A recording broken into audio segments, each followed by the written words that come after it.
Hello everyone, this is CACS Spursadani this side. So yeah, last 60 days बचे हुए हैं आपकी एग्जाम के लिए। मुझे याद आ रहा है इसी टाइम पे लास्ट ईयर में अपनी प्रिपरेशन स्टार्ट कर रहा था। सो या अभी कुछ ऐसा रहेगा, किसी के माइंड में कुछ डाउट्स रहेंगे, कुछ एंजाइटीज रहेगी, कुछ सेल्फ डाउट, कुछ ऐसी चीजें कि आप ये शायद नहीं कर सकते, कुछ चीजें शायद आपसे गलत हो रही हो जो आपको लगता हो।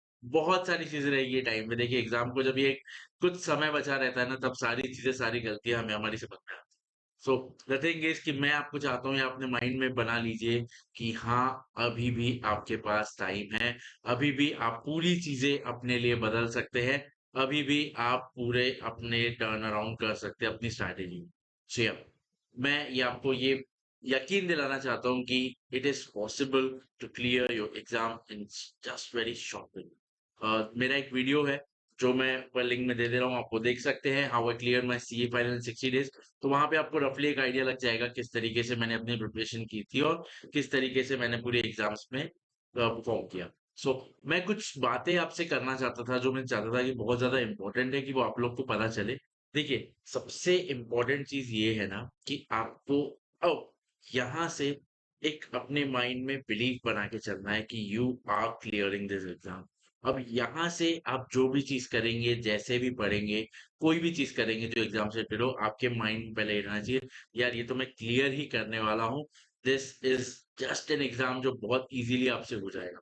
सो जब ये आपके माइंड में बिलीव बन जाएगा ना, then you will always take the right action which is necessary for exam. Because the thing is कि जब आपके माइंड में बिलीफ आ जाएगा कि हाँ, मैं ये एग्जाम क्लियर कर रहा हूँ, तो फिर आपके माइंड अपने आप प्रोसेस करना चालू कर देगा कि किस तरीके से चीजें आपको करनी है, किस तरीके से आपको यहाँ से आगे बढ़ना है। दूसरी बात, देखिए यहाँ पे आपका अब वो ग्रुप्स वाला कंफ्यूजन टोटली खत्म हो जाना चाहिए। मैं मानता हूँ कि देखिए कुछ ऐसे डाउट रहता है कि एक ग्रुप दो, बोथ ग्रुप दो, फर्स्ट ग्रुप दो, सेकंड ग्रुप दो। यहाँ पे अब आपका वो कंफ्यूजन टोटली ही खत्म हो जाना चाहिए। यहाँ पे अब अपने माइंड को आप बिल्कुल वैसे नहीं रखेंगे कि हाँ, मैं एक ग्रुप देता हूँ, सेकंड ग्रुप ऐसे ही देके देखता हूँ, या वॉट एवर इट में बी, जो भी कंफ्यूजन है, आज आपको डिसीजन लेना है किस तरीके से आपको यहाँ से चीजों को आगे बढ़ाना है, किस तरीके से आपको अपनी प्रिपरेशन को आगे बढ़ाना है यहाँ से, ठीक है। तो ये आप माइंड में बिल्कुल चीज बना लेंगे, कोई भी कंफ्यूजन नहीं चाहिए, कोई भी डिसीजन।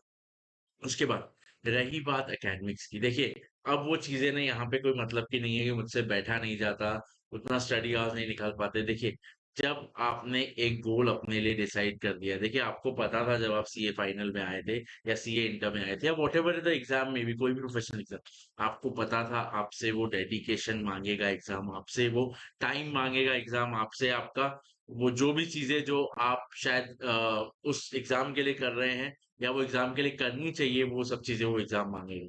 तो आप अब यहाँ से ये नहीं बोल सकते कि मेरी सेटिंग, जब आपने अपने माइंड में बना लिया है that I am clearing this exam, तब वो चीज आपके माइंड में क्लिस्टर क्लियर रहनी चाहिए कि हाँ, I have to put in the hours, I have to do that hard work which is required. तो वो चीज एकदम आपके माइंड में क्लिस्टर क्लियर रहनी चाहिए कि अब कोई भी ऐसा चीज नहीं चलेगी, मुझे समय नहीं है या मैं स्टडी आवर्स उतने नहीं दे पा रहा हूँ, नहीं हो रहा है तो बैठो, जबरदस्ती करो कुछ दिन अपने साथ, तब आपको पता चलेगा कि किस तरीके से आपको आगे चीज़ें बढ़नी है। देखिए, मैं ये नहीं बोलता कि हर किसी का पोटेंशियल एक जैसा है या हर किसी के लिए, बट द थिंग इज़ कि आप अपना 100% तो दे ही सकते हो ना। जितना आपका पोटेंशियल है उस हिसाब से अगर आप अपना 100% दो, आई एम श्योर बहुत अच्छा आप अपने हिसाब से कर लोगे एग्ज़ाम। तो वो ये सब चीज़ों को आपको ध्यान देना है। और रही बात एकेडमिक्स की, और मैं आपको बात बता दूँ, जैसे आपको लगता है कि किस तरीके से अब रिवीजन करने हैं, या अब अगर आपका कोई कोर्स बचा हुआ है तो आप पहले कोर्स को कंप्लीट करेंगे, फिर आपको रिवीजन का स्ट्रेस आएगा। तो do one thing, do daily cumulative revisions. मुझसे बहुत सारे स्टूडेंट्स का ये डाउट है कि सर जब इतने कम टाइम में हमें इतना सारा सिलेबस कवर करना है, तब रिवीजन का कैसा? तो आपको डेली क्यूमुलेटिव रिविजन्स करने, क्यूमुलेटिव रिविजन्स एज़ इन जो आपने सुबह को पढ़ा है, रात को एक बार आपको उसको रिवाइज करना ही है। जब आप उसको एक बार रिवाइज करेंगे, फिर आपके माइंड में एक कॉन्फिडेंस आएगा। और दूसरी बात, जैसे ही आपका कोई टॉपिक खत्म होता है, प्लीज आप उसके तुरंत में क्वेश्चन सॉल्व करेंगे। आपको पता चलेगा किस तरीके से क्वेश्चंस आपको आ सकते हैं एग्जाम में, या किस तरीके से आपको उनको टैकल करना है। अगर आपका फर्स्ट अटेम्प्ट है तो ये बहुत ज्यादा हेल्पफुल रहता है। देखिए पहले आप अटेम्प्ट दे चुके तो आपको पता है कि किस तरीके से क्वेश्चंस आपसे एक्सपेक्टेड है या कैसे क्वेश्चंस आईसीआई पूछता है। तो वहां पे आपके लिए सबसे ज्यादा हेल्पफुल पता है क्या रहेगा? Writing practice. अब आप बोलेंगे इतने कम समय में राइटिंग प्रैक्टिस कैसे करें? तो मेरा ये सीधा सीधा उस चीज का आंसर होता है, जैसे ही आप पढ़ रहे हो तुरंत उसके क्वेश्चन देखो, उसके आंसर को भले ही आप वहां से देख के लिखो, बट लिखो जरूर। जैसे आपकी ये प्रैक्टिस बन जाएगी ना, देखिए बहुत बार आप लोग के साथ ऐसा होगा एग्जाम में कि शायद आपको चीजें याद है क्या है कैसा है लिखना, बट वो आंसर को स्टार्ट कैसे करना है, आंसर को कैसे कैरी करना है। देखिए सबसे पहले आप मानते हैं ना आंसर आपका कंस्ट्रक्ट यहाँ पे होता है।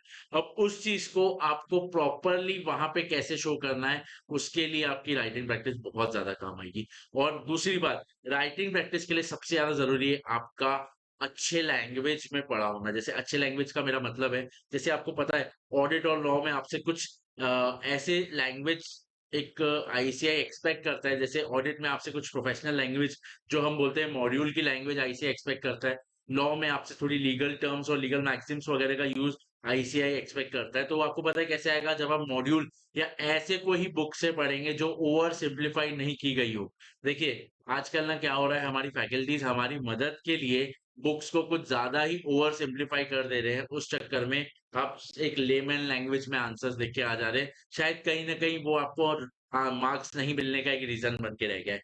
तो आप अब से ट्राई करेंगे कि ऐसे आप ऐसी बुक से पढ़े या ऐसा आपका सब्जेक्ट मैटर रहे ताकि वो ज्यादा ओवर सिंप्लीफाई ना रहे। देखिए थोड़ा बहुत सिंप्लीफिकेशन चलता है, एकदम ओवर सिंप्लीफाइड लेमन टर्म्स में अगर कहीं है तो थोड़ा सा अवॉइड कीजिए, क्योंकि आपको कंसेप्ट तो समझ में आ जाएगा, बट उसको आंसर के वे में कैसे रिप्रेजेंट करना है तो वो चीजों के लिए आपको ये अब से पूरे 60 डेज में करना है। ये लास्ट 60 डेज है आपके पास, जितना हो सके get the maximum out of it, जितना हो सके बिल्कुल। देखिए मैं मानता हूँ कि हर कोई सेम नहीं है, हर किसी का अपना पोटेंशियल है, अपना तरीका है।